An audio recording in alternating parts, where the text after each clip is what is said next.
सबसे पहले आज की टॉप स्टोरीज। सुप्रीम कोर्ट की सुने या पार्लियामान की, नए महाज खुल गए। पार्लियामेंट बामुकाबला सुप्रीम कोर्ट, ऊंट किस करवट बैठेगा। पेजर के बाद वॉकी टॉकी धमाके, टेक्नोलॉजी वबाले जान, नई साइबर जंग का आगाज। अब बात करते हैं अपनी सबसे पहली टॉप स्टोरी पर। नाज़रीन, मुजव्वज़ा आईनी तरामीम में नाकामी और मौलाना की हिमायत हासिल न करने के बाद हुकूमत ने मुबैना तौर पर प्लान बी पर अमल दरामद का आगाज कर दिया है।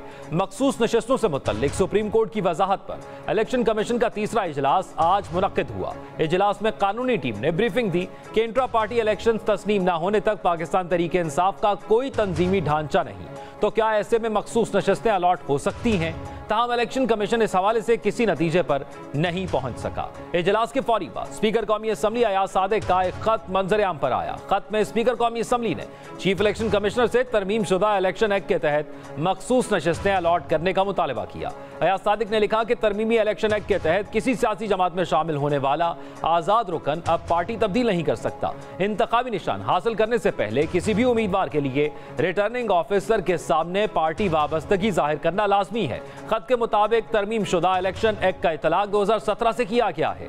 तरमीम शुदा इलेक्शन एक्ट पर अमल दरामद इलेक्शन कमीशन की आईनी और कानूनी जिम्मेदारी है। स्पीकर अयाज सादिक ने यह भी लिखा कि सुप्रीम कोर्ट का 12 जुलाई को मखसूस नशस्तों का फैसला इलेक्शन तरमीमी एक्ट से पहले कानून पर मुश्तमिल है, जिस पर अमल दरामद नहीं किया जा सकता। इस खत के बाद वजीर इत्तलात अता तारड़ ने भी प्रेस कॉन्फ्रेंस की और आईनी बहरान की तरफ इशारा किया, जबकि स्पीकर पंजाब असम्बली मलिक अहमद खान ने भी चीफ इलेक्शन कमिश्नर को पंजाब असम्बली में मखसूस नशस्तें अलॉट करने के हवाले से खत लिख दिया। मलिक अहमद खान ने लिखा कि मखसूस नशस्तों से मुतल्लिक सुप्रीम कोर्ट का फैसला पुराने इलेक्शन एक्ट के तहत आया था। सुप्रीम कोर्ट के फैसले के बाद इलेक्शन एक्ट में तरमीम की जा चुकी है। पार्लियामेंट के नए कानून के मुताबिक मखसूस नशस्तों का फैसला किया जाए और पार्लियामान की बालादस्ती का तकाजा है कि तरमीम शुदा इलेक्शन एक्ट पर अमल किया जाए। अब इलेक्शन कमीशन के एक तरफ पार्लियामेंट है, जबकि दूसरी तरफ सुप्रीम कोर्ट है। दोनों इदारों की तरफ से वाज़ेह अहकामात मौसूल हो चुके हैं। फैसला क्या होगा अभी कुछ कहना कबल अज़ वक्त है। मामला इस वक्त बहुत गंभीर बन चुका है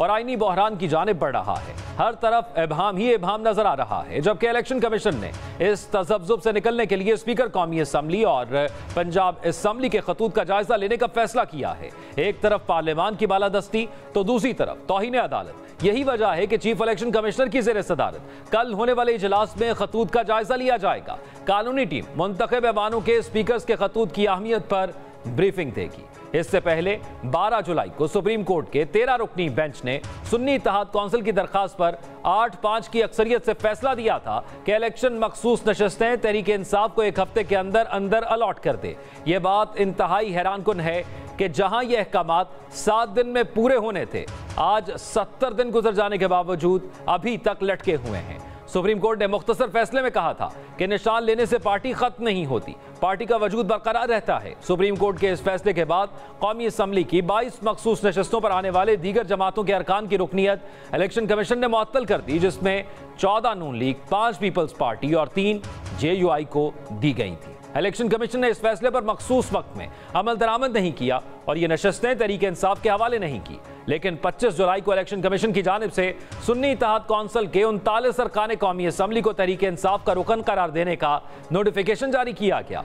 ये वो अरकान थे जिन्होंने सुन्नी इत्तेहाद काउंसिल के सर्टिफिकेट से पहले PTI का टिकट कमीशन में जमा करवाया था। यहाँ ये बात याद रखना जरूरी है कि अगर मखसूस नशस्तों का फैसला ना आता तो हुकूमत को ऐवान में 2/3 अक्सरियत हासिल थी और उसे इस दर्जे की मुशावरत की जरूरत नहीं थी जिसका उसे गुज़िश्ता एक हफ्ते में सामना करना पड़ा है। और इस फैसले को एक्सटेंशन की अफवाहों के साए में मुतनाज़ बना दिया गया और दीगर इदारों की तरफ से वाज़े इशारे मिले कि तमाम इदारे अपनी आईनी हदूद में रहे। बहरहाल इसी असना में कौमी असम्बली से इलेक्शन एक्ट तरमीमी बिल पास हुआ, जिसमें पार्टी वाबस्तगी से मुतल्लिक नई तरामीम सामने आई। इस तरमीमी एक्ट में लाजिम किया गया कि इलेक्शन से पहले पार्टी वाबस्तगी जाहिर करना लाजिम है, जबकि एक दफा पार्टी ज्वाइन करने वाला आजाद रुकन पार्टी तब्दील नहीं कर सकता। इस तरमीमी एक्ट के बाद इलेक्शन कमीशन ने सुप्रीम कोर्ट से 41 MNA से मुतल्लिक वजाहत तलब की। इलेक्शन कमीशन ने नए एक्ट का हवाला भी दिया था, मगर यह दरखास्त सुप्रीम कोर्ट में जजेस की छुट्टियों की वजह से समाअत के लिए मुकर्रर ना हो सकी। मगर सुप्रीम कोर्ट के 8 रुकनी बेंच ने 14 सितंबर को मखसूस नशस्तों के केस में इलेक्शन कमीशन की दरखास्त पर वजाहत जारी कर दी, जिसमें कहा गया कि फैसले की रोशनी में पार्टी सर्टिफिकेट जमा कराने वाले PTI के कामयाब नायाब उम्मीदवार हैं। वजाहत के मुताबिक इलेक्शन कमीशन की वजाहत की दरखास्त कंफ्यूजन पैदा करने की कोशिश और ताखीरी हरबा है। इलेक्शन कमीशन की वजाहती दरखास्त अदालती फैसले पर अमल दरामद के रास्ते में रुकावट है और उसकी वजाहत की दरखास्त दुरुस्त नहीं। अब इसके बाद इलेक्शन कमीशन के इजलासों का सिलसिला बेनतीजा मंजिल की जानिब रवा दवा है और कौमी असम्बली के स्पीकर की वाज़ेह हिदायत भी सामने आ चुकी हैं। इस सब का दिलचस्प पहलू यह है कि मखसूस नशिस्तों से मुतल्लिक फैसला ही हुकूमत के नंबर गेम में असल रुकावट है। 12 जुलाई के फैसले के नतीजे में 19 नशिस्तें हुकूमती इत्तेहाद से वापस ना ली जाती तो आज हुकूमत को मुजव्वज़ा आईनी तरामीम की मिन्नतें तरले ना करने पड़ते। सवाल यह है कि इलेक्शन कमीशन सुप्रीम कोर्ट या पार्लियामान किसको तरजीह देगा? इस इदारा जाती टकराव का नतीजा क्या निकलेगा?